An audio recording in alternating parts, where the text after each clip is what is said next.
Okay, hello my people, how you doing today?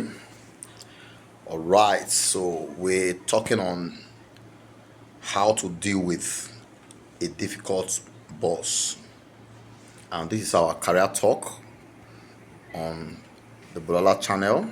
If you've not seen our past videos, please try to view them so that you can become a better staff at your place of work or a better businessman. So our last episode we talked about late coming, the danger of late coming, and today we are looking at how to deal with a difficult boss or a difficult leader. I don't like using the word boss, but we have to use it as far as office issues are concerned. So now there's something you need to know about bosses. A boss that is difficult, that seems difficult to you, a boss that seems difficult to you might be seen as an understanding boss to another employee, another worker, or your colleague. So that's the first you need to find out.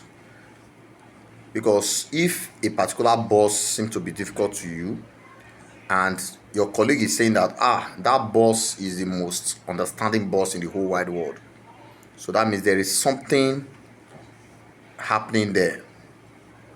Okay, so what is going on there is there is a relationship issues, friction. There is a relationship friction between you and the boss. So if like half of his subordinates see him as understanding, while half also see him as being difficult, that means half of his subordinates have relationship friction with him.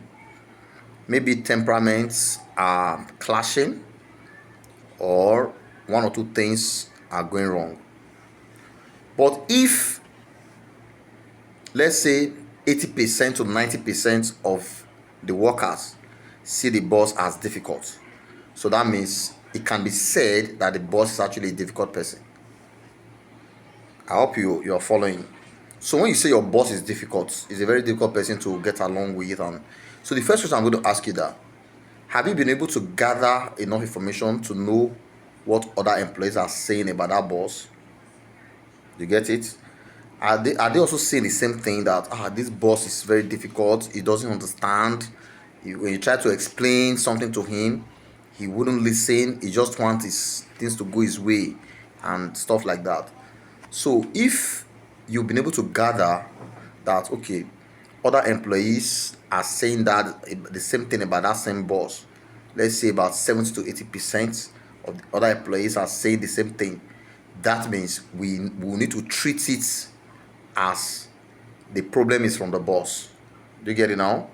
So, but if it's like just you alone, or maybe a few members, or like maybe like less than half of the employees are complaining that the boss is a difficult person. Do you get it? In that case, it's not the boss that we are actually looking at here in totality. We also have to look at the employees to know where the problem is coming from. Then, if you are the only one complaining about this boss, the others seems to understand, they seem to work with him, they know, okay, we know that our boss in this area is, but in general is not a bad person. Perhaps he's just being strict, he wants the work to be done.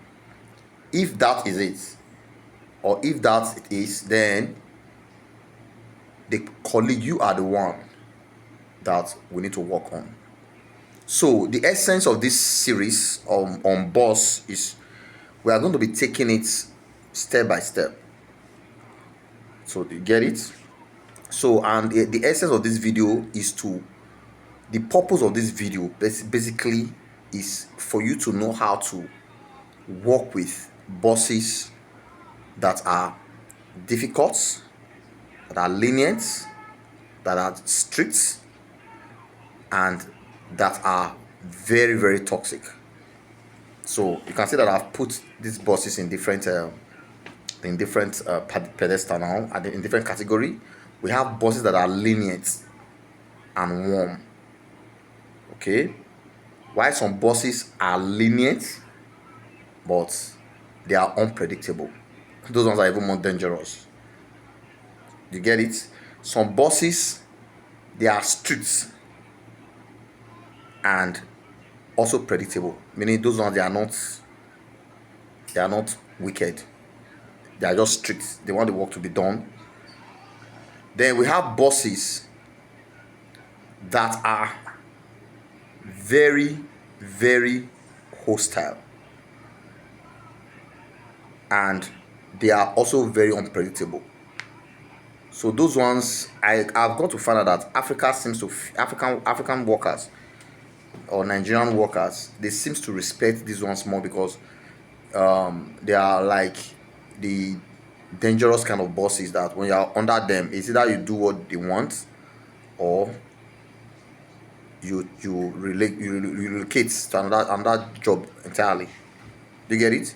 So how do we deal with these different kind of bosses? So this series is going to be teaching us, because the essence of this career talk, the essence of this is for us to understand relationship and become a better worker. You get it? Then for the business people, we are still going to have a different series on how to treat customers of different behavior. So we need to understand all these things. So now let's start with the very first one. You are having issues relating with your boss, right? You are having issues relating with your boss, and the question is this: what exactly are other people saying about this boss? Is he a strict boss but predictable? Strict and predictable is that when you do what he wants, you don't have any problem. He doesn't use emotions. You get it? He doesn't follow whether you are my friend or you don't know. He just wants the job done, and if you don't do the job, you get punished. Your salary gets slashed. So how do you deal with such bosses that are strict and predictable? When I say predictable, is that you know when you do it, you get rewarded. If you don't do it, you get the penalty. So such bosses, how do you relate with them? So we are going to be taking this type of bosses one after the other, because I don't want every video to be too long. Okay, so every video should be something that you can watch, then maybe you pause and watch another one. So the part 2, we'll be talking about how to deal with strict and predictable boss. Watch out for part 2.